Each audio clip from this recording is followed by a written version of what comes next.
alam kong familiar sa atin.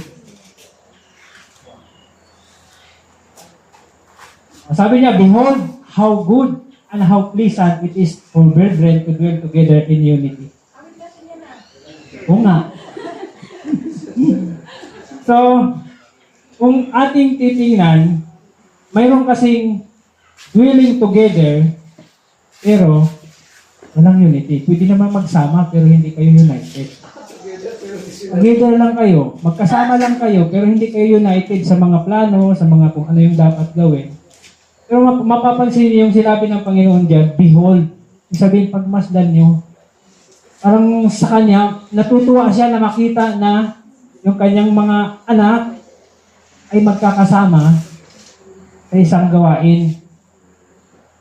Sabi dito sa sa Ecclesiastes 3:15. Sabi dito, ang nangyari sa nagdaan ay nangyari na at ang mangyari pa ay nangyari na rin at hinahanap uli ng Diyos ang nakaraan. Kaya ko siya kinuha ito kasi yung ating pag-aaral ko ay i-connect natin sa nakaraan. Kasi ang sabi niya, ang mangyayari pa ay nangyari na. So, ibig sabihin, wala na tayong kailangan pang sabihin na, ay bago ito. Kundi nangyari na. At gusto kong ikot din ulit yung kinot ni Brother Osborne sa Great Controversy. Ang sabi niya, the work of God in the earth presents from age to age a striking similarity in every great reformation or religious movement. So mayroon na pong pattern na nauna at sumusunod-sunod na lang sa dulo. Sabi ito, the principles of God's dealing with men are ever the same. Hindi po siya nagbabago. Sabi niya, the important moments of the present have their parallel in those of the past. Kaya para malaman natin na itong ating movement ay sigurado tayo or makikita natin na hindi tayo parang sulpot sa ano lang, kailangan tingnan natin yung nauna para maisundan natin na hindi tayo magtaka, kami ba talaga or tama ba itong aming ginagawa? At sabi dito, and the experience of the church in former ages has lessons of great value for our own time. Sa ating panahon mismo sinasabi na mayroong great value. So tingnan natin yung kasunod, yung illustration ng 7 feast, biblical feast. Hindi natin po yan isa-isahin pag-aaral, yung 7 na yan. Sabi yan, Passover, Unleavened, First Fruit, Pentecost, Trumpets, Day of Atonement, and Tabernacles. Pero dito tayo mag-concentrate sa dalawang ito. Kasi, yung First Fruit at Pentecost, magkakonekta po yan. Alam ko naman, connection yung lahat kasi sunod-sunod ang feast po na yan. Ano lang sila, baga hiwalay lang dito sa fall or yung sa sa seasons. Pero itong 4 na ito ay magkakarugtong po yan. Pero dito tayo mag-concentrate sa First Fruits and Pentecost. Ngayon, ang First Fruits or tinatawag din siyang wheat sheaf.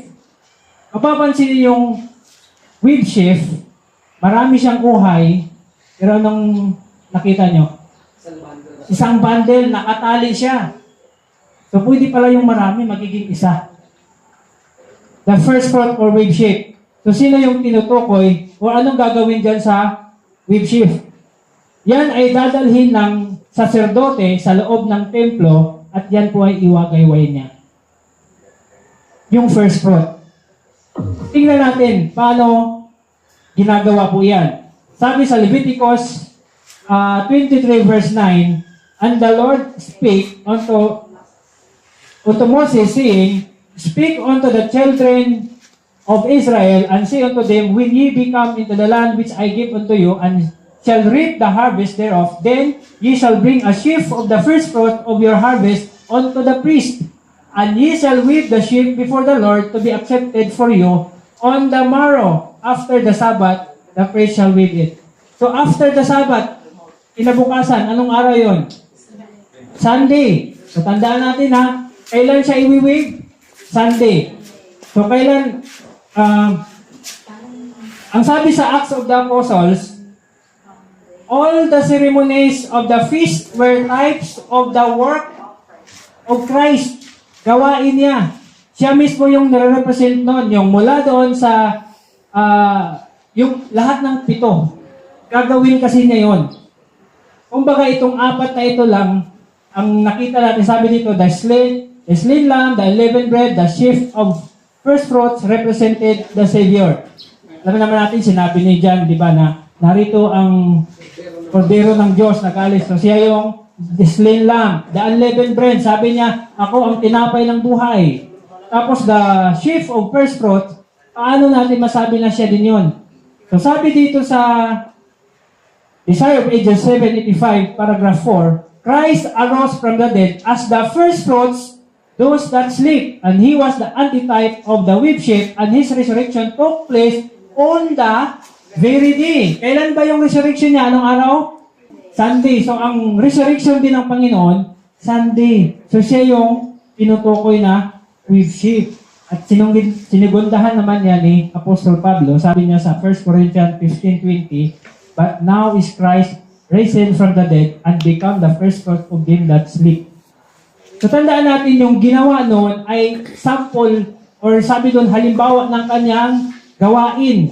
So ibig sabihin, ang first fruits hindi lang sumisimbolo sa kanya, kundi sa kanyang mismong gawain. At ngayon, pagkatapos ng ating Panginoon, sabi sa verse 23 ng kaparehong chapter, but every man in his own order, Christ the first fruits, afterward, they that are Christ at His coming. So mayroong first fruit din sa kanyang second coming. So ang tanong, isa na kaya tayo doon? Ang tanong, may tanong pag isa, ano ang requirements? Kasi yung first fruits ay mayroong pong kaganapan. So tingnan natin, ano ba yung first fruit na tinatawag? Sabi dito, sa Great Controversy 399, like the whip sheep, which was the first ripe grain gathered. Kailan? Before the harvest. So bago yung grape harvest, mayroon munang igagather na first fruit. So yun po yung sinabi dyan, and Christ, the first fruit of the immortal harvest of redeemed ones, that the future resurrection shall be gathered into the garner of God.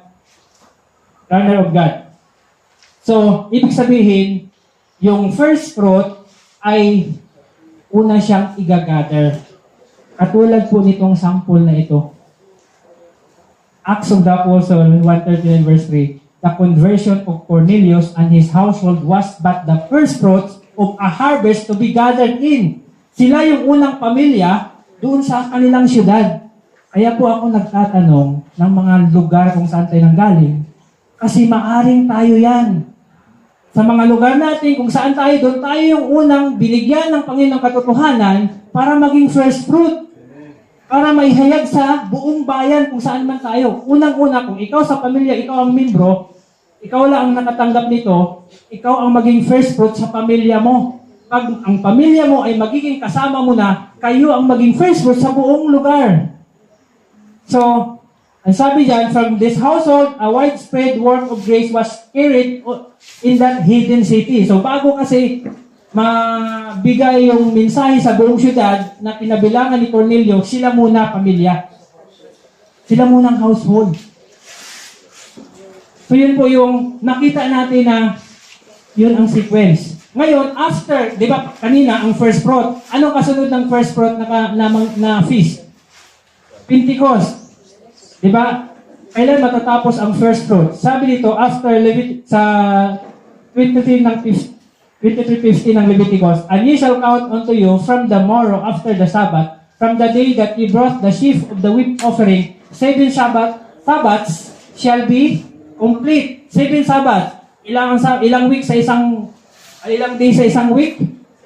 O sa 7 Sabbaths, 7 times 7, 49. So kailan siya papasok yung 50 days? On the 50th, on the morrow, ang sabi dyan, even unto the morrow after the 7th Sabbath, shall ye number 50 days, and ye shall offer new meat offering unto the Lord. So yun po yung Pentecost.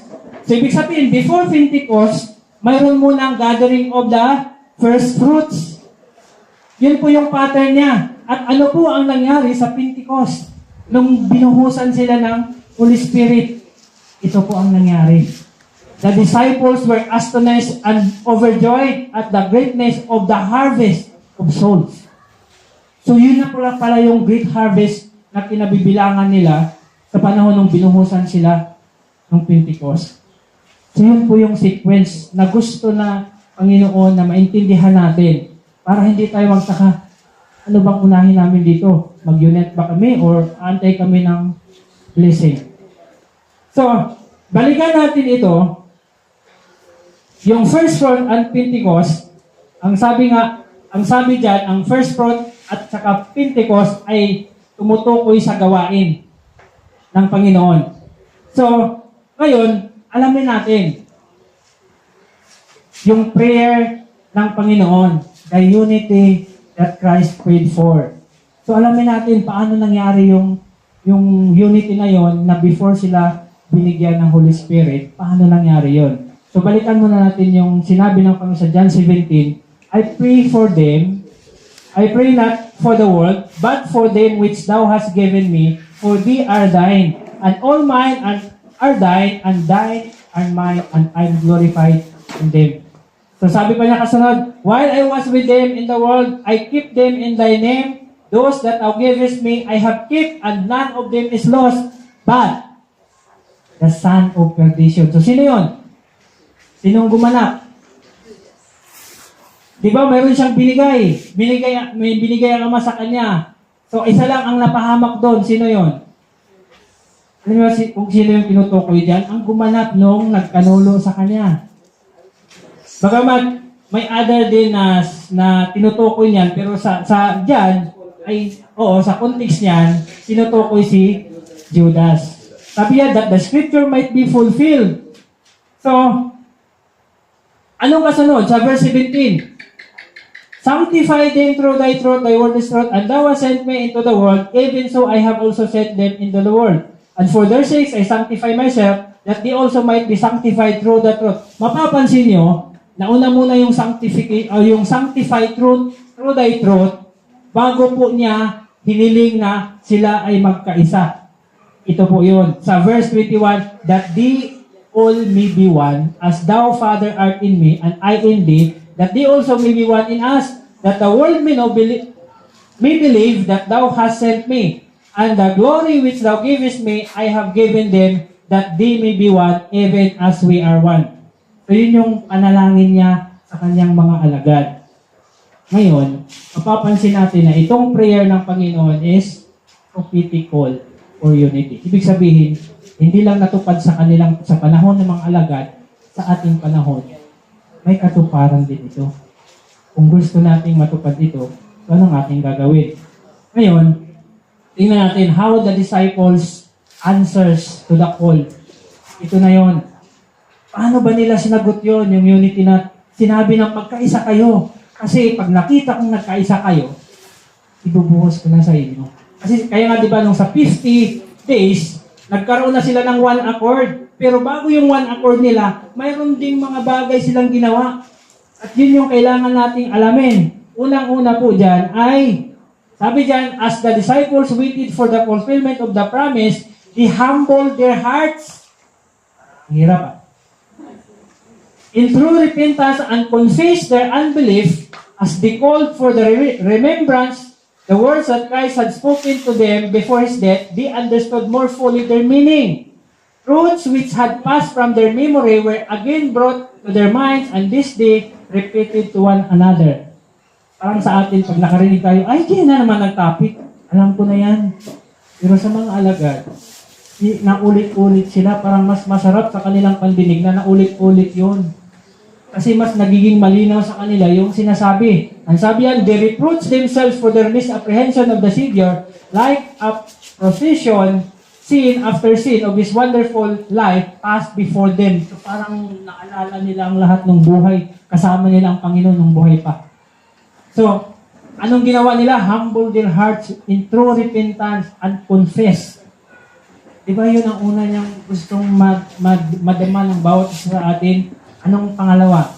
Ang sabi diyan, as they meditated upon His pure, holy life, they felt that no toil would be too hard, no sacrifice too great, if only they could bear witness in their lives to the loveliness of Christ's character oh, if they could have the past 3 years to live over, they thought how differently they would act.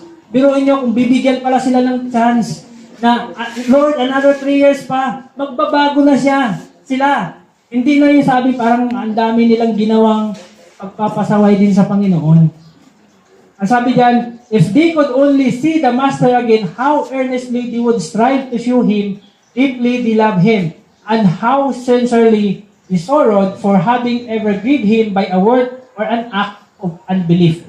Kasi ilang beses niyang inulit yung sabi ng Panginoon na, ako ay mamamatay at sa ikatlong araw ay mabubuhay ako. Pero nakinig ba ang mga alagad? Or talagang naisa puso ba nila agad yun? Hindi. Kasi iniisip nila, bakit ka mamamatay, Lord? Ikaw nga yung hari na aming inaasahan na magliligtas sa amin. Kaya yun. Sabi ito, but they were comforted by the thought that they were forgiven. So pinag-aralan nila ang buhay ng Panginoon, mas na-realize nila yung sabi dito, the loveliness of Christ's character. So anong pinag-aralan nila? Buhay ng Panginoon. Inuulit-ulit nila yun. Inaalala nila nung kasama pa nila ang Panginoon. Hindi nila napansin nung kasama nila nung buhay pa. Kaya minsan, di ba, may mga mahal tayo sa buhay na pag kasama natin, hindi natin napapansin. Nung wala na, saka natin nalaman na napakahalaga pala niya. So, ganun po ang naramdaman ng mga alagad. Ano pa po ang kanilang ginawa? The disciples prayed with intense earnestness for a fitness to meet men in their daily intercourse, to speak words that would lead sinners to Christ. Ano pa? Putting away all. Kaya ba natin? By God's grace. Ano pa? All desire for supremacy. Minsan na, kahit hindi ka naman nagdi-desire, pero ang tingin ng tao sa'yo, ay, ganyan ka. Naghahangad ka ng ano. At sabi dito, and they came close together in, ano po ang ating ginagawa ngayon? Hindi ba Christian fellowship yan? Ibig sabihin, nasa lugar na tayo na kung paano gagawin yung ibang mga bagay, itong mga iba na lang na kailangan natin aayusin yan para matugunan natin yung prayer ni Christ. Sabi niya, they draw near and nearer to God, and as they did this, they realize what a privilege had been theirs in being permitted to associate so closely with Christ. So, kanino pala tayo dapat magiging close? Kay Christ. Kasi kung close tayo kay Christ, hindi natin napapansin yung mga nasa paligid natin, close na rin pala. Naalala ko yung ating activity na kailangan mong magdikit-dikit na para sa Yun ang gusto niya.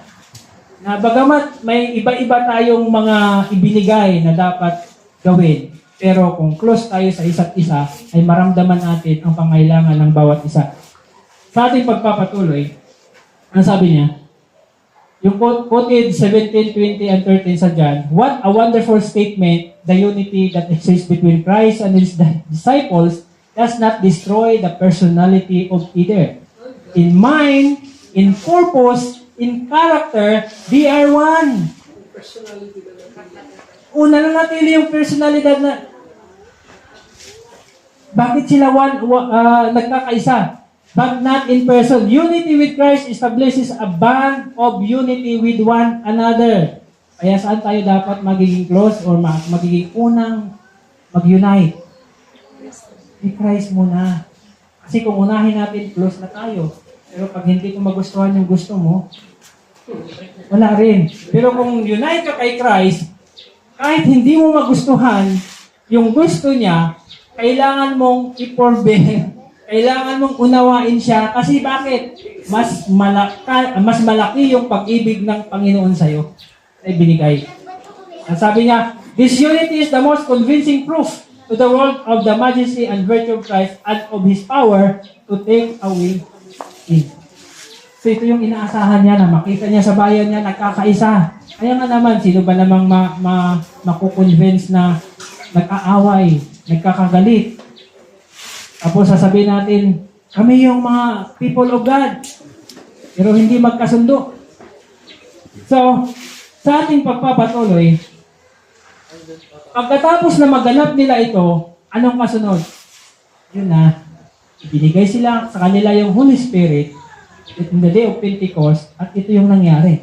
And when the day of Pentecost was fully come, they were all with one accord in one place. And suddenly there came a sound of heaven as of a rushing mighty wind, and it filled all the house where they were.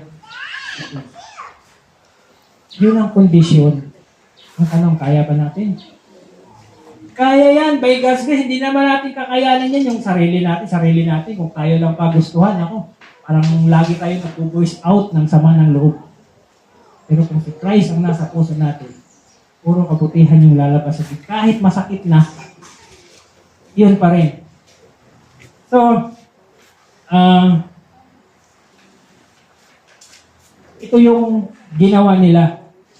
The disciples, binalik ko lang yung unang Acts of the Apostle 44 paragraph 4. The disciples were astonished and overjoyed at the greatness of the harvest of souls. Ano yung kung narinig nyo yung mga testimony ng mga missionary natin sa pundo? Yung realization nila, yung nasa mismo sila, yung nasa lugar mismo sila, yung nasa front nila kung ano yung mga dapat gawin. So ito yun, yung parang kahit pagod ka, pero dahil nag-i-enjoy ka sa ginagawa mo, na ginagawa mo hindi pan sarili mo, kundi ginagampanan mo yung gawain mo para sa Panginoon, hindi ka nakakaranas ng pagod. Hindi mo naramdaman yung panghihina. So yan po yung pagdating ng harvest, yun po naranasan ng mga alagad. Ngayon, ang katanungan, is the prayer of Christ for unity applicable to us? Applicable ba sa atin yan o sa kanila lang yan? Tingnan natin. Doon pa rin sa John 17, sa verse 20, sabi niya, neither pray I for this alone, but for them also which shall believe on me through their word. Sino kaya ang tinutukoy niya? So dito po sa My Life Today, footage 17:20, hindi ko na po nilagay ulit yung quote, yung verse, pero yan po yung tinutukoy niya. That prayer was, for us, we have believed in the testimony of the disciples of Christ. He prays that His disciples may be one, even as He and the Father are one. And this unity of believers is to be as testimony to the world that He has sent us, and that we bear the evidence of His grace. So yun po yung gusto niya, na yung hangarin niya, na yung panalangin niya ay hindi lang pala una hanggang sa atin sa kaduluduluhan ng panahon. Gusto niya na makita ang bayan niya na nagkakaisa. At ano ang requirements? Sa verse 20 yung ating binasa o yung kinot, ano ang kasunod? Sa verse 21, yun pa rin yung sa mga alagad. Nauna yung gusto niya na magiging isa tayo. Yun ang gusto niyang makita sa atin. Dito sa Review and Herald, November 3, 1896, paragraph 3. This request of Christ has no limit to its fullness. He desires that His followers shall reveal to the world His spirit of unity and love. Desire pala ng Diyos yan. Ay, pag nag-desire, parang lahat gagawin natin kasi gusto ko ito. Ang Panginoon. Dinisire niya rin, hinangad niya rin na yun ang makikita niya. But before this unity can exist among them, there must be a genuine renovation of, ang sarap nung kinakanta natin nakaraan na, create in me, masaya na yun. Pakinggan yung create in me a clean heart, O God, and renew a right spirit within me. Kasi yun ang kailangan natin. There must be a vital connection with God. The character must be formed after the divine similitude. Yung binigay sa atin kahapon. Christ righteousness, divine similitude. Yun po ang pattern na gusto ng Diyos na maabot natin. Sabi niya, though each is charged with responsibility and each has a part to act, none of us leave it to himself. Baka sabihin nyo, ay, kayo lang dyan, kayo lang muna dyan, kasi dito rin kami. God has designed by the unity of His people to impress upon a sinful world. Kaya paano natin masabi na kami ay lumalakad sa tunay na lumalakad sa katotohanan ng Diyos. Pero patak-patak. Iba-iba ang mga ginagawa, paninindigan. Sabi niya, and also to reveal to the heavenly intelligences that the fact that Christ has not died in vain. Kasi bakit magkakawatak-watak tayo? Sabihin, dito kami sa grupo ni ano. Kayo lang din dyan kasi kami dito. Bakit? Nagkahati na ba ang Panginoon? Tapos magsasabi yung kabila, hindi kami dito, kasama namin ang Panginoon. Tapos tayo din. Kalahati sa kanila, kalahati sa atin. Pag pinagsama yan, buo na. Pwede bang ganun ng Panginoon? Dapat magkakasama ang inaasahan niya sa atin. So, ngayon, sabi sa Romans, dapat magkaroon tayo ng lesson doon sa kanila, sa mga nauna sa atin. For whatsoever things were written aforetime were written for our learning, that we through occasion and comfort of the Scriptures might have hope. Ay, hindi basta kami, magkaisa kami, kayo din dyan. Mayroon tayong pattern, katulad kung paano ang mga alagad nagkakaisa before sila binuhusan, yun din sa atin.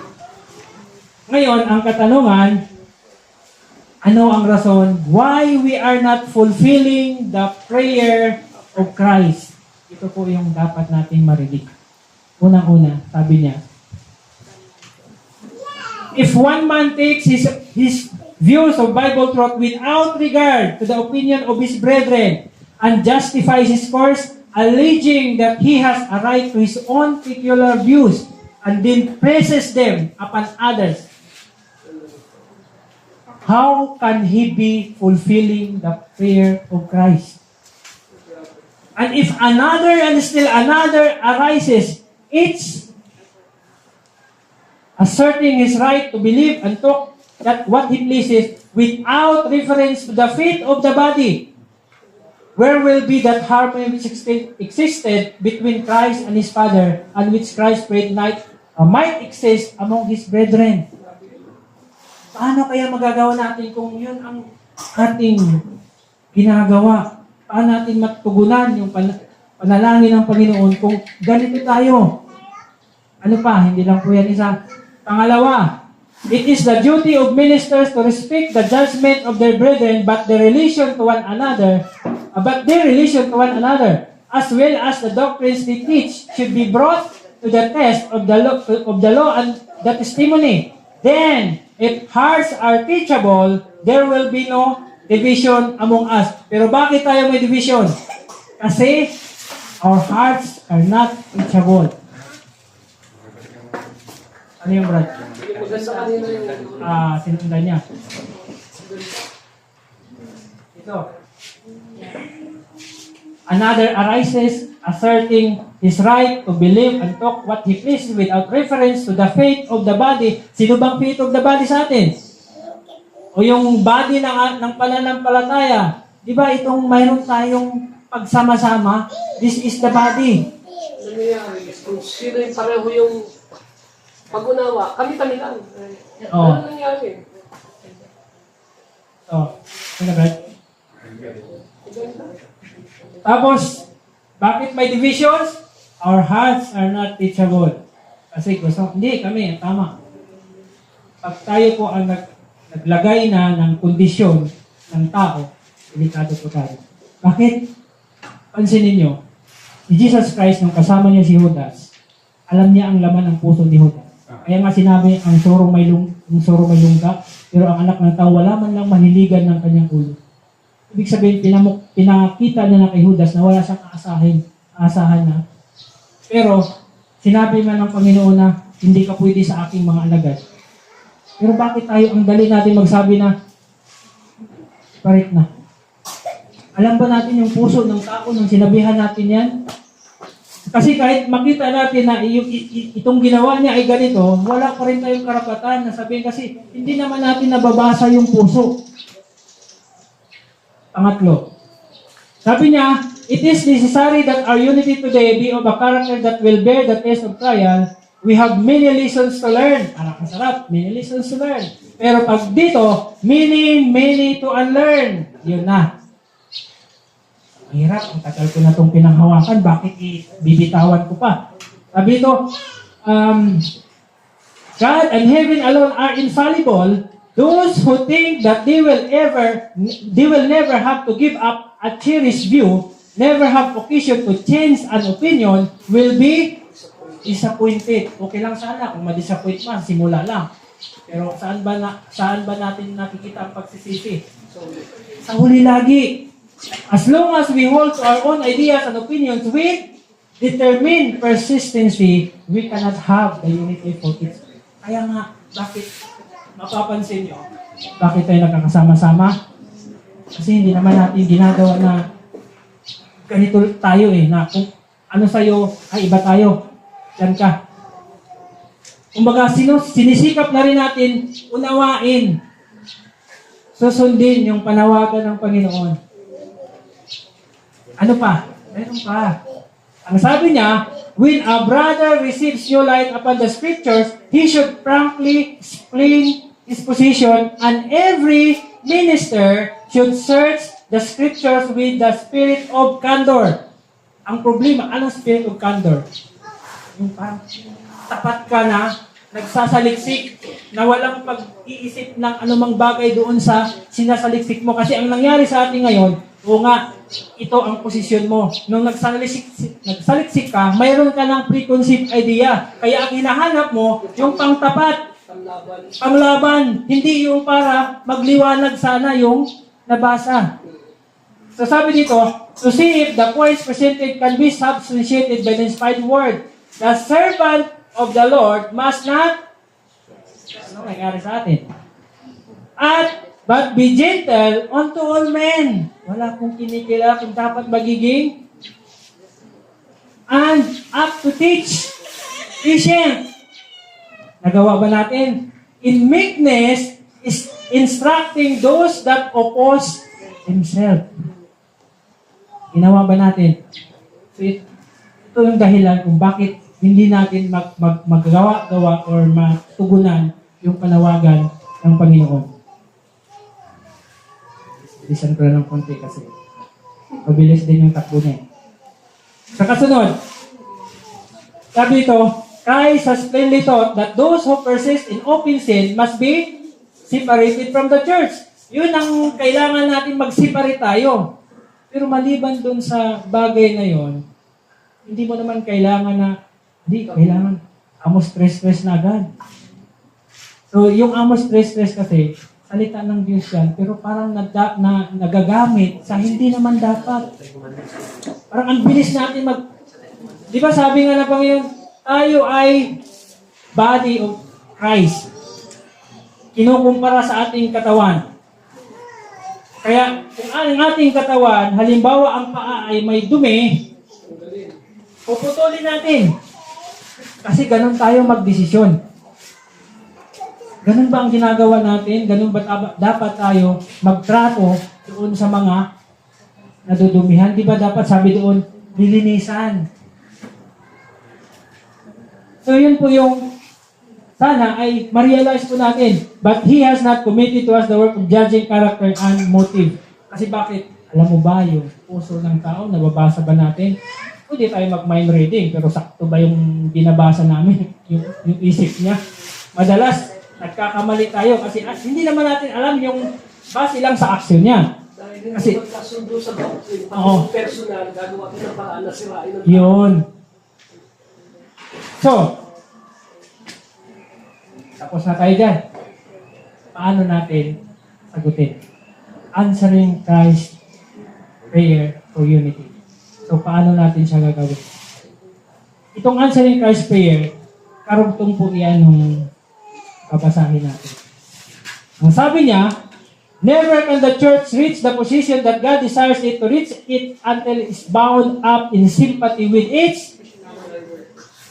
Hindi pala talaga pwedeng maghihiwalayan. Ang missionary ay, tandaan natin, hindi lang din po yung mga sinisend. Kasi mas mabigat din po ang trabaho ng mga nagpaplano. Diba? Saan ba yung mga general, saan naka-stay? Sino yung mga lumalaban? Sabi ito, Never can the unity of which Christ faith exists until spirituality is brought into missionary service and until the church become an agency for the support of missions. Bakit hindi ito mission ng yung mga, kumbaga parang pinaplanong gagawin. Pag may planong gawin, siyempre yun ang tinatawag na mission. Baka sabihin, sa mission yan. So, ibig sabihin, pag makita ng Panginoon, kaya pala ngayon, parang ang nangyari, pag may panawagan, inyo man yan, inyo lang yan. Wala tayong pakialam. Pero pag ma-exercise na natin to, na sabi niya, the church become an agency for the support of missions.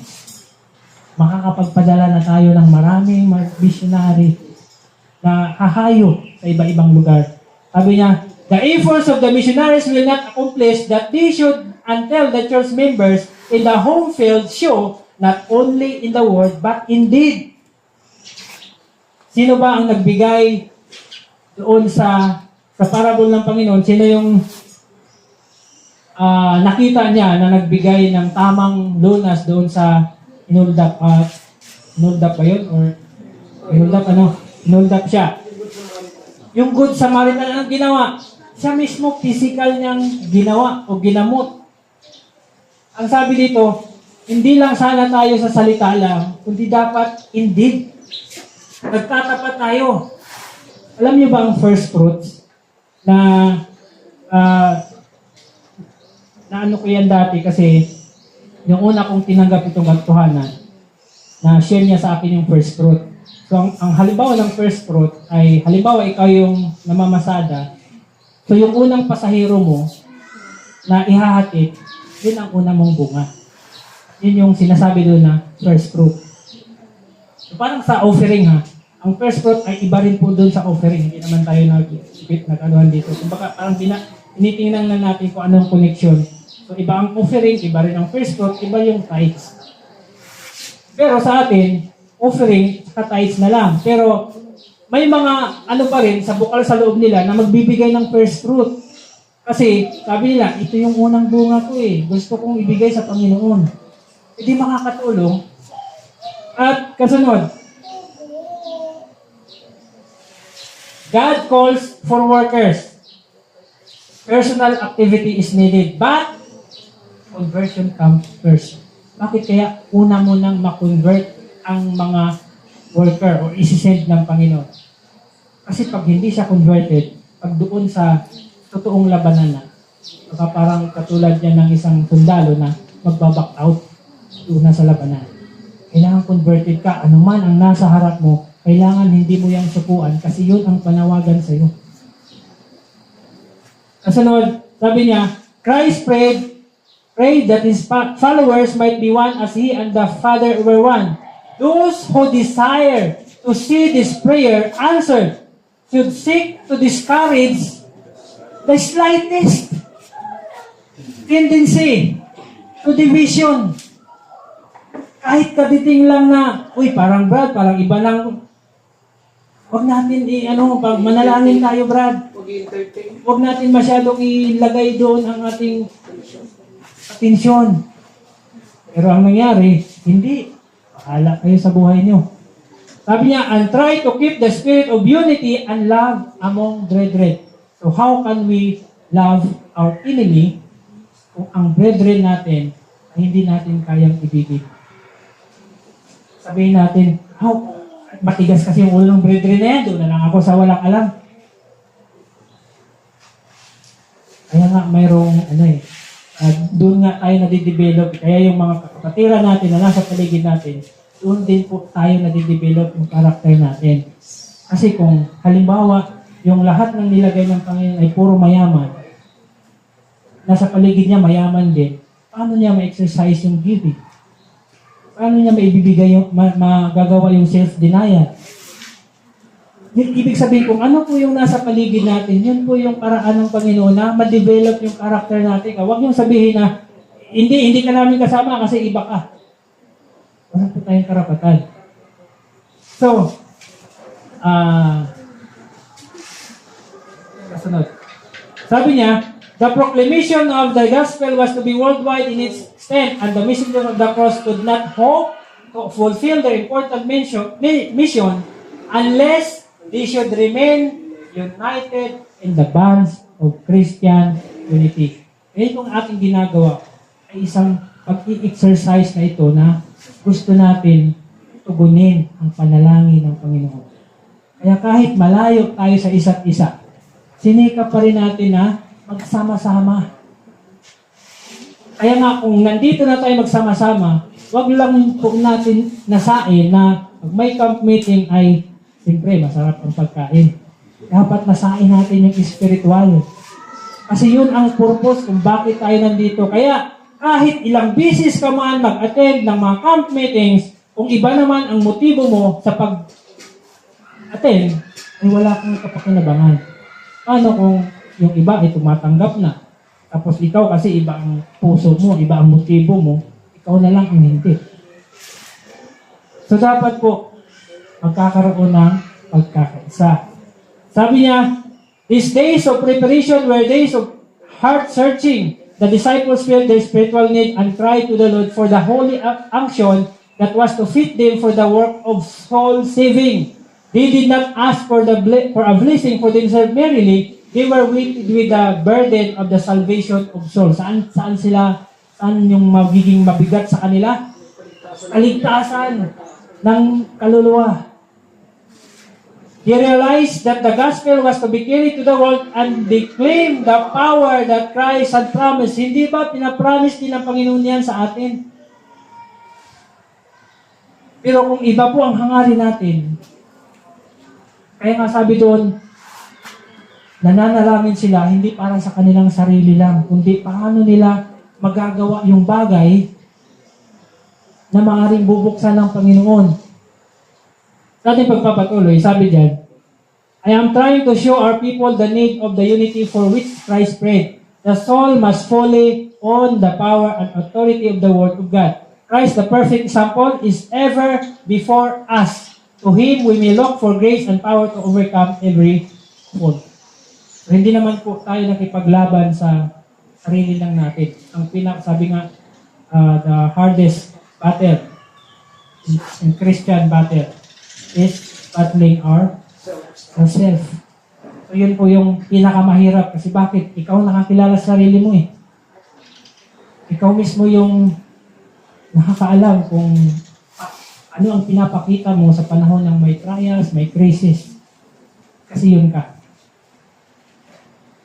Sabi po diyan, that they may all be one, Christ continued, as the Father art in me, and I in thee, and they also may be one as one in us, that the world may believe that has sent me. Thou hast sent me.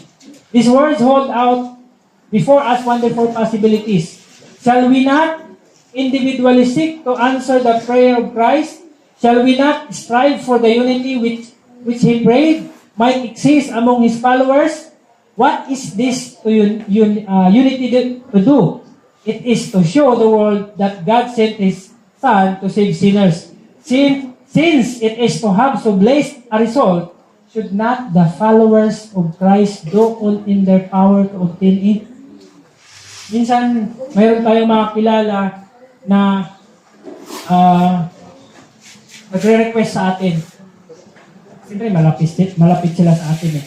Kaso lang yung request nila, parang ang hirap gawin. Pero dahil close tayo, close sila sa atin, anong gagawin natin? Gagawin hindi. Ginagawa pa rin natin kahit mahirap sa ating gawin kasi close tayo doon sa nag-request. Kumbaga parang mayroong sinasabi na, kung hindi ka lang malakas sa akin eh. Ang tanong dito, gaano kalakas ang Panginoon sa atin para sagutin natin yung kanyang panawagan? Gaano siya kalakas sa atin? Kaya ba natin isakripisyo yung emosyon? Kaya ba natin isakripisyo yung anuman yung meron tayo na parang ang hirap bitawan? So ito po yung gusto niyang ma-realize. Sabi niya sa kasunod, our church members see that there are differences of opinion among the leading men and they themselves enter into controversy regarding the subject under dispute. Christ calls for unity. but He does not call for us to unify on wrong practices. The God of heaven draws a sharp contrast between pure and elevating, ennobling truth and false, misleading doctrines. Ang katotohanan ay hindi po nagdadala sa atin para sa sanctification. Nagdadala pa sa atin para maging magmataas tayo. Baka iba po ang ating pagtanggap sa katotohanan. Dapat po natin i-review. Kasi hindi po pwedeng ang katotohanan magbubunga ng pagiging division at magmamataas sa ating ugali. Kasi yun ang karamihan nangyari. Marami kaming alam, ito na yung aming naabot. At sabi dito, nauna na kami, tapos ngayon tuturuan nyo kami. Paano masasagot natin yung sinabi na there are many to learn and many to unlearn. Pagdating sa unlearning, yun na ang mahirap. Ang sabi niya, He calls sin and impenitence by the right name. He does not gloss over wrongdoing with a coat of untempered mortar. Hindi po tayo nagpapalang, ay okay lang yung trabaho mo ng ganyan, basta okay yung pagpasok mo doon sa ano. Kumbaga, hindi po tayo nagkukonsider, lalo na pagkapatira natin, tulungan po natin sila paano sila maalis sa ganung kalagayan. Kasi pag once tayo nagsimpatay sa kanilang kalagayan, sila po ay nagkakaroon ng dahilan na magpatuloy sa kanilang maling ginagawa. Sabi ito, I urge our brethren to unify upon a true scriptural basis. So yun yung dapat doon tayo nakasali. Sa pagpapatuloy natin, ye are a chosen generation, a royal priesthood, a holy nation, peculiar people that ye should show forth the praises of Him who had called you out of darkness into His marvelous light. Kumusta ang buhay natin before tayo tumanggap nitong katotohanan ito? Hindi ba tayo galing doon sa kadiliman at binigay sa atin itong liwanag? Sabi niya, which in time past were not a people, but are now the people of God, which had not obtained mercy, but now have obtained mercy. The pure and holy principle of love distinguishes the character and conduct of Christians from those of worldlings. So, standing out from the world, we are to become, representative of the goodness, mercy, and love of God. Paano tayo mag-represent kung ang puso natin ay hindi love ang nandun? Kaya nga, ang unang makaka-realize, makakapansin ng pag-ibig, ng habag na mula sa Panginoon ay dapat yung nasa paligid natin una. Family. Kasunod na yung mga malayo-layong lugar na. Kumbaga parang na yan.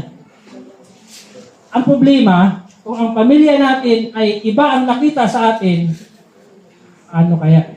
Tayo kaya ang ilalanin ng Diyos na representative niya? O baka isa tayo sasabihin, magsilayas kayong manggagawa ng katangkalasanan. Hindi ko kayo kilala.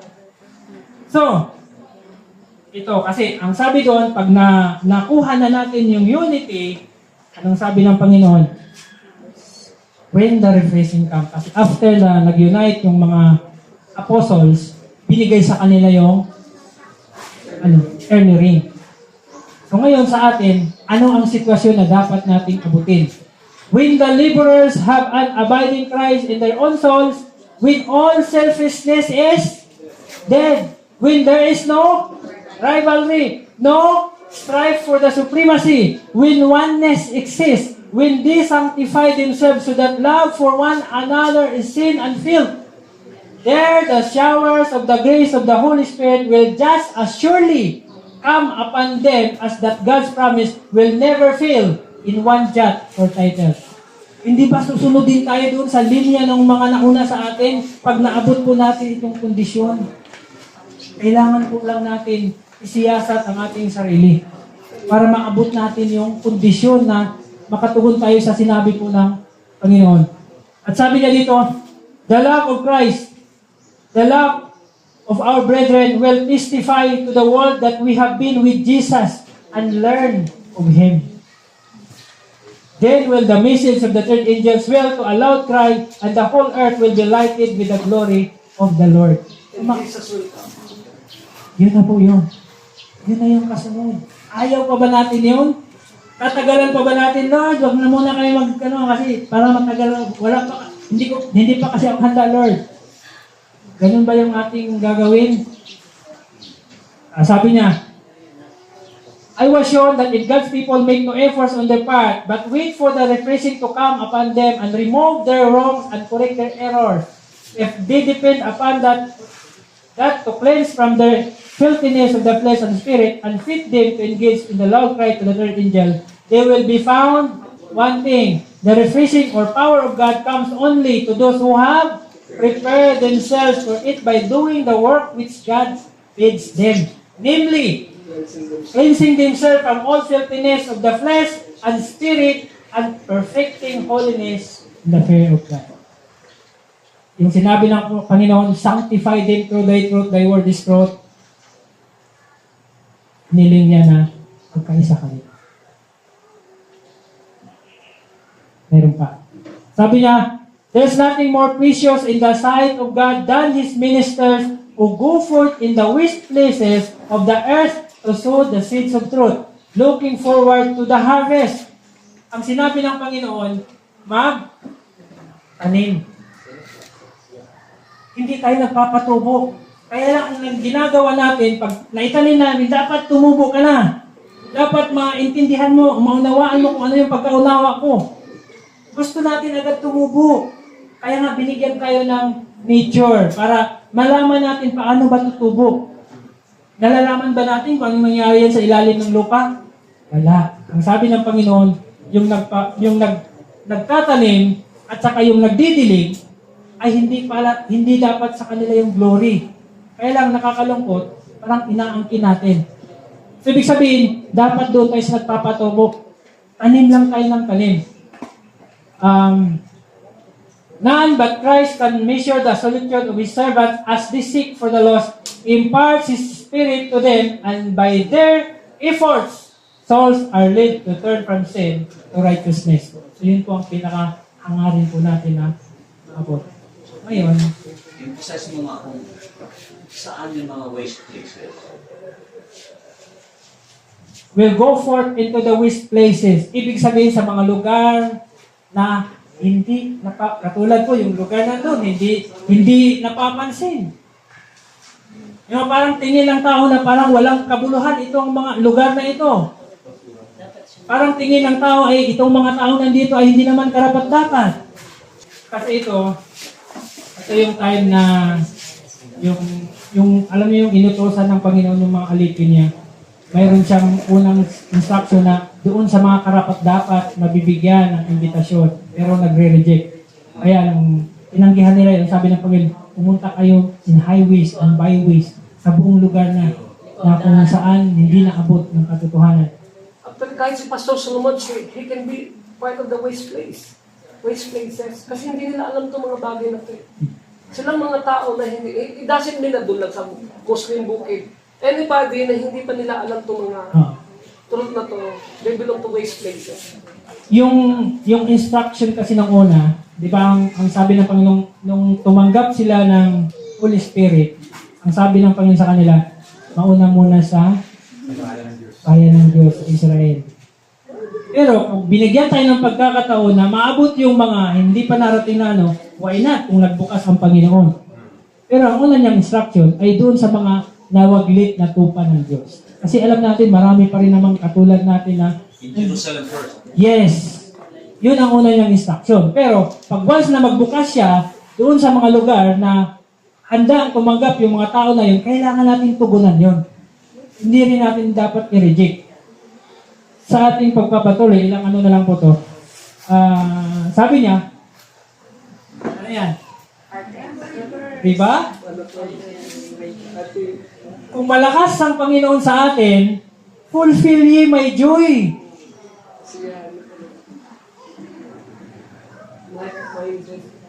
Hindi pa natin kayang gawin. That ye be like-minded, having the same love, being of one accord, of one mind. Tapos, anong sabi niya? My sheep ba tayo? My sheep hear my voice, and I know them, and they follow me, and I give them the eternal life, and they shall never perish, neither shall any man pluck them out of my hands. Last ito na quotation. Pwede hanggang ano na lang. Ilang slide na lang po. Pangalawang second to the last na po ito. Sabi niya, God is leading out a people and bringing them into the unity of the faith, that they may be one as He is one with the Father. Various views and differences of we must be yielded, that all may come in union with the body, that they may be one in one mind and one judgment. So yun po ang hangin ng Panginoon. At ano ang magbabayad sa kanila? Katulad po ng first court, mayroong nakatali sa kanila. Unang-una si Christ. Pero ano yung sinabi niya sa atin? Bind up the testimony, tell the law among the disciples. So yun po yung gusto niya na dapat hindi tayo nawawala. Kasi lahat yan ay salita niya.